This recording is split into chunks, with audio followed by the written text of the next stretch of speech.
अभिशाप। एक दर्द भरी कहानी। फोन की घंटी बज रही थी। मोहित ने घड़ी देखी, सुबह के 7 बज रहे थे। उसने फोन उठाया। उधर से आवाज आई, मैं थाने से बोल रहा हूँ। एक स्त्री रेल से कटकर मर गई है। उसके फोन में लास्ट डायल में आपका नंबर था, इसलिए आपको फोन किया। मोहित को तो काटो खून नहीं। रात को तो मौसी से बात हुई थी। बेहद उदासी भरी, हताश सी बातें कर रही थी। कल जो कुछ घर में हुआ बता रही थी। आवाज में भी बहुत कमजोरी थी, लेकिन वो थका हुआ था। उसने कह दिया, मौसी कल शाम घर आकर विस्तार से बात करूंगा। पर अब तो जल्दी से थाने भागा। लाश मोर्चरी में रखी हुई थी। उसने मौसा जी को फोन किया, जो बिजली विभाग में कार्यरत थे। 2 साल पहले रिटायर हुए मौसा जी को लगा कि उनकी बात सुनकर साफ सा सुन गया। मैं आता हूँ कहकर उन्होंने फोन काट दिया। मोहित सामने पड़ी बेंच पर बैठ गया। उसकी आंखों से आंसू बहने लगा। मौसी माँ की लाडली बहन थी। उसने 6 साल छोटी थी। मोहित भी मौसी के दिल के बहुत करीब था। सोच में डूब गया। मोहित माँ बताया करती थी, जब मौसी का जन्म हुआ था तो सबको खल गई थी, क्योंकि सबको लड़का चाहिए था। उनके आने पर से पहले लड़की जानकर कई गर्भपात करा दिए गए। उस बार लड़का होने की रिपोर्ट पर ही बच्चा पैदा किया, पर हुई लड़की। किसी को बर्दाश्त नहीं हुआ। कोहराम सा मच गया। कोई शगुन नहीं हुआ, बस मातम ही हुआ। उन्हें कोई भी प्यार माँ बाबूजी का नहीं मिला, बल्कि छोटी छोटी गलतियों पर पिटाई होती थी। माँ पहला बच्चा थी, इसलिए उन्हें सबका लाड़ प्यार मिला। बाद में गर्भपात के बाद छोटा भाई आने पर उनकी हालत और भी खराब हो गई। एक तरह से नौकरानी वाली ही हो गई। स्कूल तो भेजा गया उन्हें, पर पढ़ाई की कोई सुविधा नहीं दी उन्हें। स्कूल जाते जाते काम, स्कूल से आते ही फिर काम ही काम। बस माँ ही बहुत प्यार करती थी उन्हें। माँ बताती थी, एक बार मौसी ने भूख लगने पर भाई के लिए रखा हुआ सेब खा लिया, फिर तो उनकी वो पिटाई हुई थी। दुखी होकर मौसी ने गेहूं में रखे सल्फास की गोलियां खा ली। वो तो माँ ने देख ली। पुलिस के डर के मारे जैसे तैसे उन्हें बचाया गया। माँ की शादी के बाद तो मौसी की हालत और बदतर हो गई। 16 साल की उम्र में उनकी भी शादी कर दी गई हमारे शहर में। पर यहाँ भी मौसी का दुर्भाग्य पीछा नहीं छोड़ा। तेज तर्रार सास और विधवा बहन का आज्ञाकारी पुत्र और भाई निकला उनका पति। दिन रात उनकी सेवा में जुटी रहती। मुंह में बोल तो थे जैसे थे उनके नहीं। मायके वालों ने भी शादी के बाद उनसे कोई मतलब नहीं रखा। बस कभी कभी माँ से मिलना होता रहता था उनका। अपने दुख दर्द बांट लेती थी उनसे। वो भी बराबर में बैठे सब बातें सुनता रहता। बात बहुत समझ में तो उसे नहीं आती, पर मौसी के आंसू उसे अच्छे नहीं लगते थे। अपने हाथों से उन्हें पोंछ देता और मौसी उसे गले लगा लेती। उसे बहुत प्यार करती थी मौसी। मौसी माँ बताती है, जब एक बार मौसी जुल्म से तंग आकर जान देने के लिए सोची, तभी उन्हें पता चला कि वो गर्भवती है। उस दिन से वो खुश रहने लगी। उन्हें यही लगने लगा कि अब कोई उनका अपना आने वाला है, जो उनका उद्धार करेगा, उनको समझेगा। और फिर रौनक उनके घर आया। 1 साल बाद ही रोशनी भी उनकी दुनिया में चहचहाट भर दी गई। सास की चिलौपी, पति का कर्कश व्यवहार, नंद की मनमानी, उन्हें कुछ भी बुरा नहीं लगता था।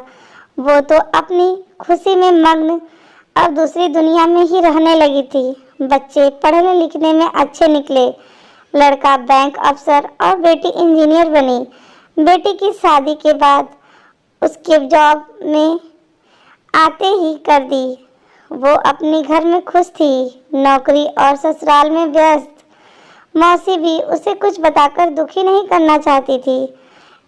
एक बहुत बड़ा झटका मौसी को तब लगा जब उनकी बड़ी बहन यानी उसकी माँ अचानक चल बसी। बहुत फूट फूट कर रोई थी। वो कहती थी अब मैं अनाथ हो गई।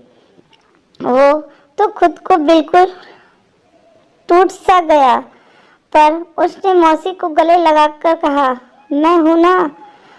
उसने ही अपने शादी में उन्हें फोन खरीद कर भेंट स्वरूप, ताकि जब चाहे उससे बात कर सके।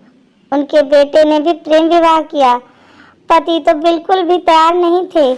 हालांकि उन्हें भी लड़की और उसका परिवार ठीक नहीं लगा, फिर भी बेटी की खुशी के लिए बड़े लाड प्यार से बहू घर पर लेकर आई। पर शायद यहाँ भी उनकी किस्मत दगा दे गई।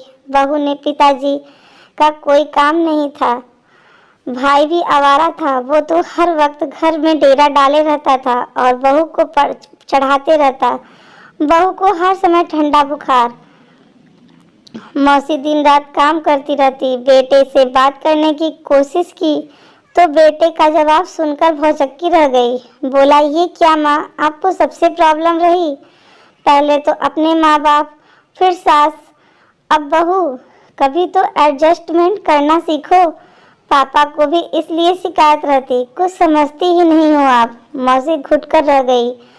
उन्होंने मन ही मन फैसला कर लिया, अब वो किसी से कुछ नहीं कहेंगी। जब बहू के पैर भारे हुए तो सबसे भारी वक्त था उनका।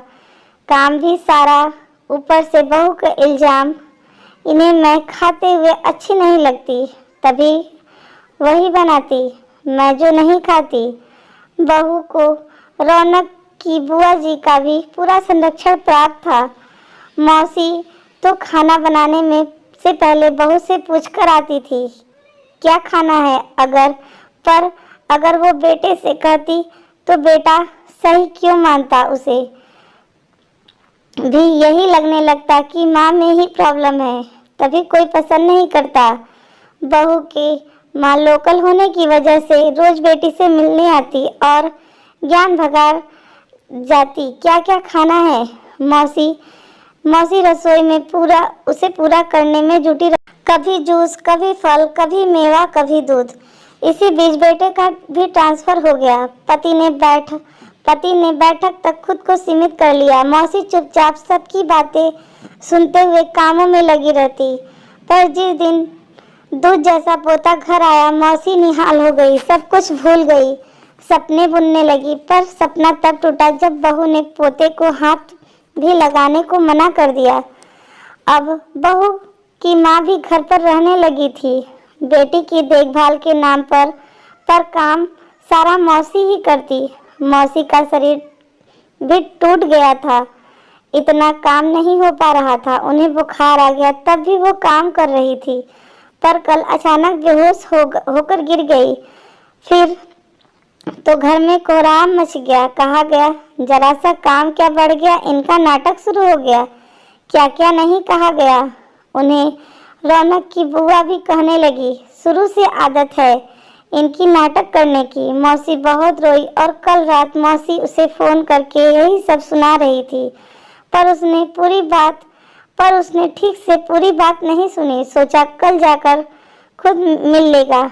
पर शायद उन्होंने मन तभी बना लिया था। उनकी लाश लेकर घर आए तो सुना, बुआ, बहू और उनकी माँ कह रही थी, कुछ किया तो नहीं आज तक। रेल से कटकर बदनामी और दे गई, कुल का नाम बदनाम कर गई, घर के लिए बस अभिशाप ही रही।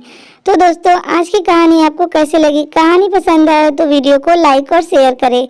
चैनल पर नहीं हो तो सब्सक्राइब करके जाए। इस कहानी पर आपकी क्या राय है हमें कमेंट बॉक्स में जरूर बताएं।